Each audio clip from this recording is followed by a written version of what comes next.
Polymorph. Everyone knows this is a big move, especially when you get it at 7th level. Still, when I read builds, the builds themselves do pick this up, and they do use the giant ape. However, they aren't using it to its max potential.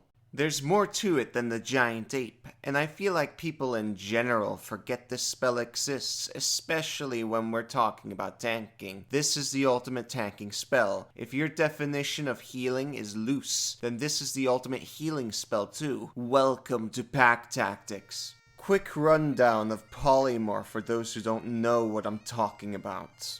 4th level spell, action, 60-foot range, 1 hour duration, wisdom saving throw if targeting an unwilling creature. Transforms creature into any beast whose challenge rating is equal to or less than the target or the target's level. The target's game statistics, including mental ability scores, are replaced by the statistics of the chosen beast. It retains its alignment and personality. The target assumes the hit points of its new form. When it reverts to its normal form, the creature returns to the number of hit points it had before it transformed. If it reverts as a result of dropping to 0 hit points, any excess damage carries over to its normal form, as long as the excess damage doesn't reduce the creature's normal form to 0 hit points. It isn't knocked unconscious. The creature is limited in the actions it can perform by the nature of its new form, and it can't speak, cast spells, or take any other actions that require hands or speech. You can only pick beasts in case you missed it. Also, you can't cast spells, but it can concentrate. That's a highlight for you to start thinking about combos with your friends. Now, usually everyone picks the giant ape. I will mention more transformations, by the way, so don't leave yet. Anyways, here's the ape. 12 AC, 157 hit points, 40 speed and climb speed, multi-attack with fists, 10 feet reach, and can throw a rock 50 to 100 feet range. DPR for fists versus, let's say, someone with 18 AC is 28.65. That's a lot of damage for level 7, by the way. Throwing a rock versus 18 AC creature, it's 19.52 DPR. Okay, let me ask you, Mr. Power Gamer Optimizer, exclusively you two. No one else. Why aren't you casting this on your friends and entering into fights with this every time you can, if you're playing with a group of like-minded people? I am dead serious. 157 hit points and very good DPR? Sure, you might argue at higher levels, resistance and immunities to non-magical attacks is a thing, and the DPR eventually becomes lower due to high level progression. But there's something you're forgetting. The ape has other actions, and it has 157 hit points. Grapple people, block things. If the enemy hits the giant ape instead of you or your other friends, that's a win. If the ape hits 0 hit points, the player reverts back to normal with everything intact. Use that to your advantage. You know what you do if he loses Polymorph? Cast Polymorph again on your turn, if you have the slots for it. That's the best use out of those 4th level slots anyways, and you also conserve that player's resources too for future encounters. Win-win. Then with Sorcerer, you can twin it and just cause Rampage. It only costs you 4 sorcery points, so it's a good investment. That's a lot of collective hit points and fantastic tanking on the battlefield. Now for optimization, if you see your cleric friend cast Spirit Guardians for example, cast Polymorph Huge Giant Crab on him. You need to be level 8 to cast that crab, by the way. Anyways, that Spirit Guardians becomes massive for he can still concentrate on it. And he's a huge giant crab with good con save and 15 AC.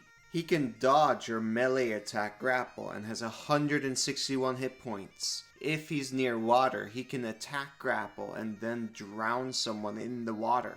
Now the DC of that Spirit Guardians is still whatever it was in his original form. Some DMs will interpret that the new save for that Spirit Guardians will be different due to Polymorph. This doesn't matter too much, it will still be effective. Quick math on that Spirit Guardians. Normally I expect a 60% chance of creatures failing the save. That's 10.8 DPR. Worst case scenario, I don't think this will happen often by the way, but it will dip below 50% for sure. Let's say the new chance of failing the save is 25%. The new DPR then is 8.43. That's basically a 2-point loss in Spirit Guardians. but to make up for it, you're a huge giant crab or a giant ape or whatever, and can make huge swings. Calculations for that huge giant crab versus, let's say, a creature with 18 AC. That's 17.3 DPR. Add that together with Spirit Guardians, it's 25.73 DPR. Due to Spirit Guardians being AoE, it's usually even more. Let's say 4 creatures, that's 51.02 DPR overall in that round. That's very impressive.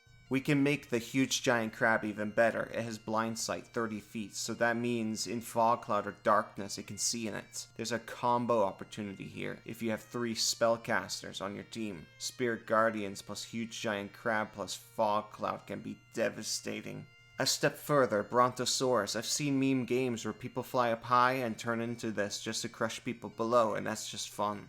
But anyways, gargantuan creature, so that Spirit Guardians is even bigger. 15 AC, 121 hit points, stomp that can knock people prone, and it has a tail attack. Both of these attacks have 20-foot reach. You can be even more creative with it. Quetzalcoatlus is a huge flying beast, so he can be like 15 to 20 feet up with that Spirit Guardians. 80 feet fly speed, dive attack, flyby, and a bite attack. It's incredibly strong. Shoutouts to Wayward, by the way. He had some clever forms to share when it came to Poly. I made a video on Spirit Guardians damage, by the way. You might want to check that out. Link below.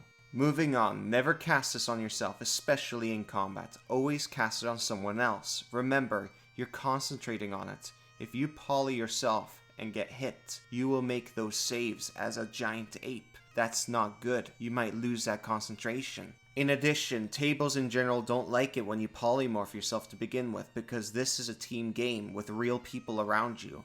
Also, it's really telling what kind of person you are if you value casting this on yourself. It's suboptimal tactically and socially. If you cast this just to save your own hide from going down, then that can be better justified. Anyways, the point really is, instead of conserving the slots, just use all of it right out of the gates. At the end of the adventuring day, you should have 0 4th level slots left. Every time, I say. Worst case scenario, you still have your 3rd level slots, and you know your friend that you polyed all the time? He will still have all his slots intact. Maybe he can polymorph you, who knows? That's the gist of polymorph, but there's one more thing.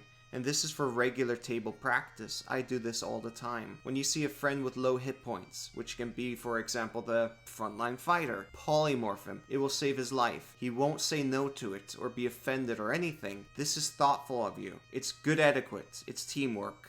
Now, memes. There's a lot of memes you could do with this spell. It will make people laugh. I have polyed someone into a snail and ate him for one shot. It was awesome. I died instantly. The best part is the DM describing the death itself. A quick note on casting it on an enemy. I don't recommend it. Single target shutdown. 60% chance for them to fail the save itself generally. Sure, this odd is in your favor, but casting it on a friend which works 100% of the time and lasts an hour is just better. I have polyed a friendly T-Rex into an iguana and thrown him into a dungeon room, and then from there dropped the concentration, like it was a hand grenade.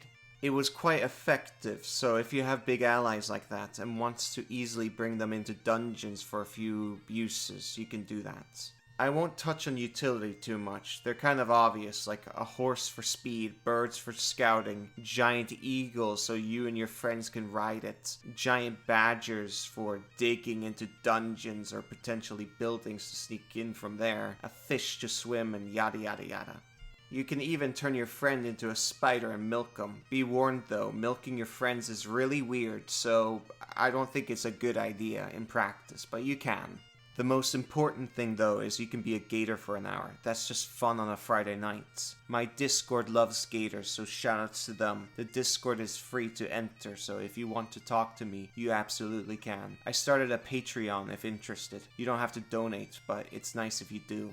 Thank you. Last thing, Homebrew. I've never played at a table that uses this, by the way, but I know they exist. There might be a case where the table homebrewed polymorph where you have to have seen the beast before you turn into it. I wouldn't worry too much, though. The DM will give you at least something strong to turn into. He can't gimp your whole spell, and if he does, point that out to him. That's unacceptable. You deserve good polymorph options at this level. What more is there to say than use it in every opportunity you can? Who cares if the ape loses hit points? It's not yours or the players. It's the ape's, like I said. Believe it or not, it's really funny when a grown adult roleplays an ape at a table beating their chest. Everyone will get a good laugh out of it. And that's what we want in D&D. You get the point. Bye-bye!